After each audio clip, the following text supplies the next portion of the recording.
Chapter 2. Watch your way, lad. John dashed out the back door to the detached garage and swung open the door. Ever since the family minivan had been sold and his dad downsized from a compact car to a micro two-seater, the garage felt empty to John. He quickly gathered the long-bladed pruning shears, heavy leather gloves, and the big green bin for yard debris. Once equipped, he set out attacking the blackberry bushes. Brambles fell away in clumps until a loosened shoot lashed out and stabbed him in the arm. He squirmed free and dropped the shears, looking at his arm as a bead of blood welled up. "What you up to?" John glanced over his shoulder. Alyssa leaned against the redwood fence between their backyards. "Hey," John huffed as he smeared the blood around his arm to hide the prick. "Dad putting you to work?" "Nah, I'm just making some extra money." Alyssa scrunched up her mouth so her freckled cheeks pinched at her nose. "Looks hard." "It is." John grabbed the shears. They weren't scissoring as smoothly as they had at first. He inspected the blades, and they were starting to turn purple from blackberry juice. "I got something that'll help." Alyssa skipped to her garage for a tool with a wood handle and a savage-looking blade that curved forward to a point. "It's called a brush axe." "I don't know, that looks dangerous," John said. "Yeah, I guess."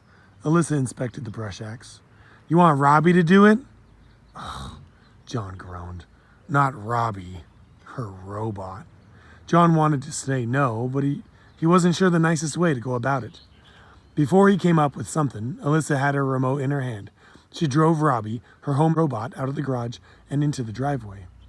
It wasn't the kind of robot that walked and beeped like old movies, but it was a squat, four-wheeled robot. Alyssa mounted the brush axe on the robot's single arm and tried the remote. The axe slammed up and down with maniacal speed. John began to imagine the robot going wild, shredding the fence and then attacking blackberry bushes. Everything else in his yard would come next. "I appreciate the offer, but I don't want to split the money."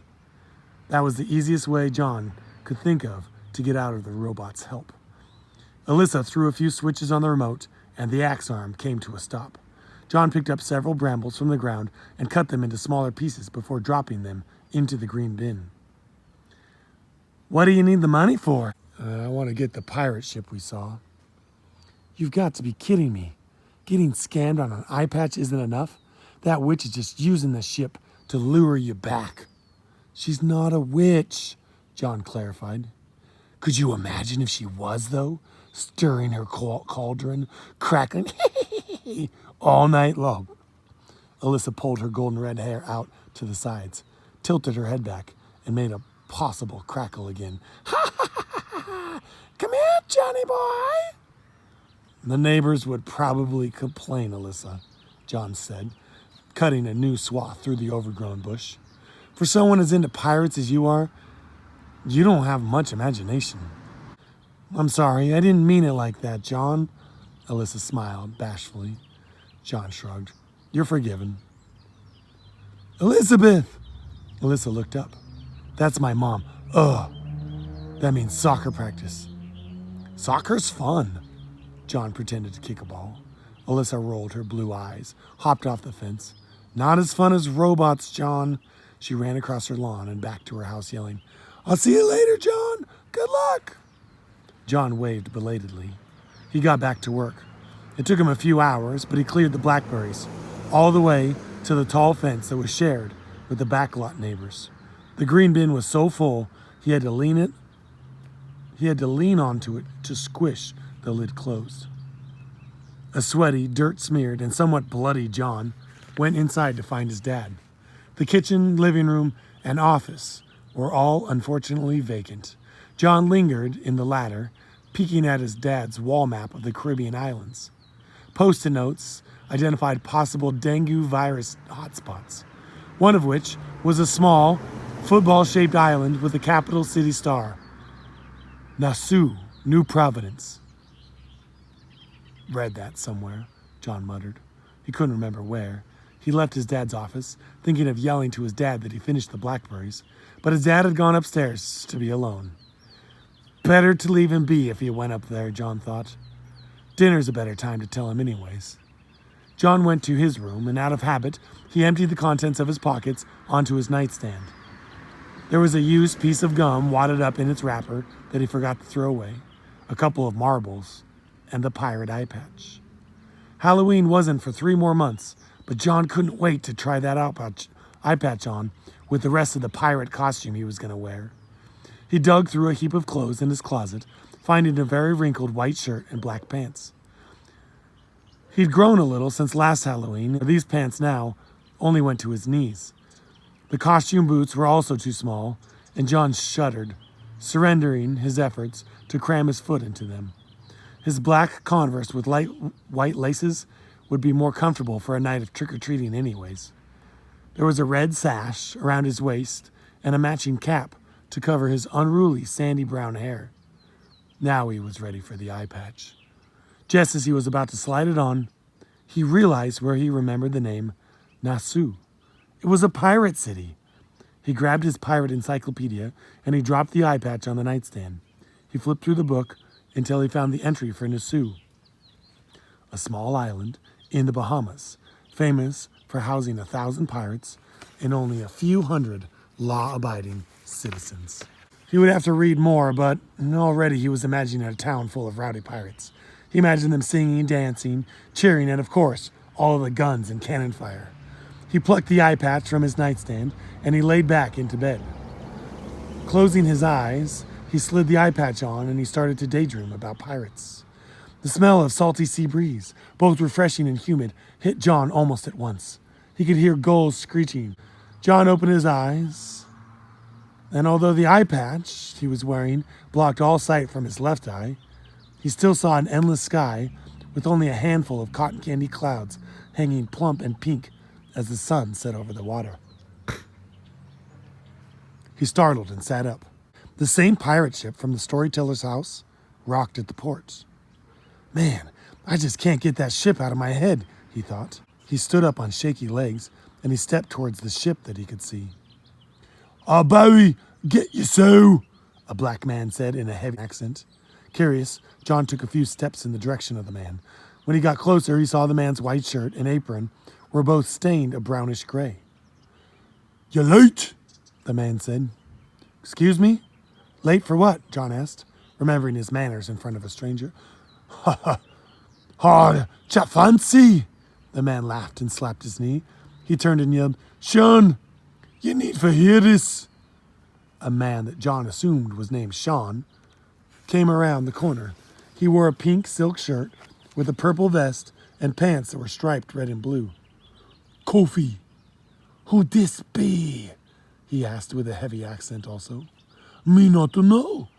The Jamaican, who John assumed was named Kofi, lifted his palms to the air and shrugged as if he didn't know. Never seen such finery. Sean looked at his own brightly colored clothes and then at John's own clothes. Your boots ain't right. They're not boots, they're Converse, John said. Enough chat. This choreography is for the magistrate. Kofi pointed to a medium-sized barrel. And not sneaker drink. He mimed taking a drink. Go, a vast hole! Kofi clapped his hands and pointed to the barrel. John struggled to lift the heavy barrel. He stumbled at first, but found his balance again. The slow sway of the ship made it difficult. Big up, Kofi said. Where am I supposed to take this? John asked. Are you deaf? I told you, it got to go to the magistrate. At this, Sean pointed to a mansion surrounded by palm trees. John trudged up a curving path to a pinkish-colored mansion, struggling to keep the barrel in his aching hands. I can't ever remember my arms aching or hurting like this in a dream, he thought. By the time he reached the door, he was sweating and feeling hot. He carefully set down the barrel. While there wasn't a doorbell, there was a large brass ring centered in the door. Must be the knocker, John thought. He lifted the ring and let it fall back against the metal rest, and it clanged loudly enough to wake anyone from a deep sleep. John waited and waited. His feet began to nervously shuffle. He contemplated trying the knocker again. Maybe nobody's home. He turned to leave, thinking he could always come back later, when he heard the scrape of wood behind him. He rounded back towards the house, and he saw the door was open just wide enough for a youthful, freckled face to peer out. "Oh, hi, Alyssa," John said. "I beg your pardon. My name's Anne." She spoke with a British accent, but John swore she was his neighbor, Elizabeth. The freckles were there. So was the gold-red hair, but something was different about her. She wore gold hoop earrings, she was wearing a puffy pink dress, and she had some uncomfortable-looking black shoes on. More than that, Alyssa's playfulness was replaced by a classroom serious.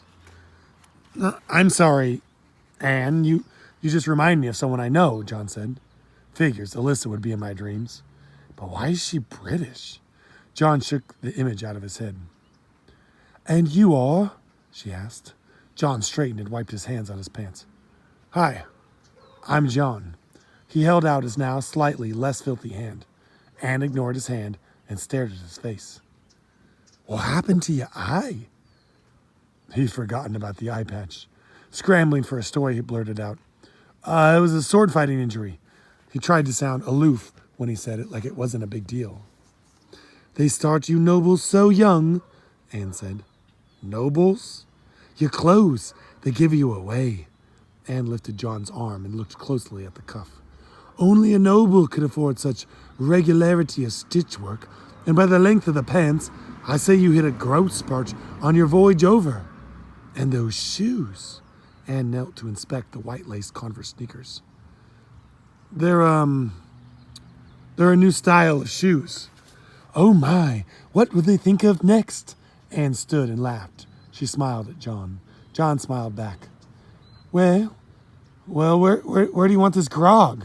He pointed to the barrel. "More grog." Anne wrinkled her nose. "Someone will be along to fetch it."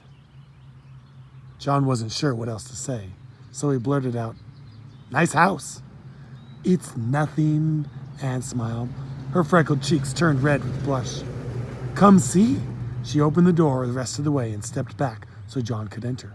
He was surprised by the height of the ceilings, the shine of the well-oiled stone floors, and the blue-trimmed bright yellow walls. "Will you stay for dinner?"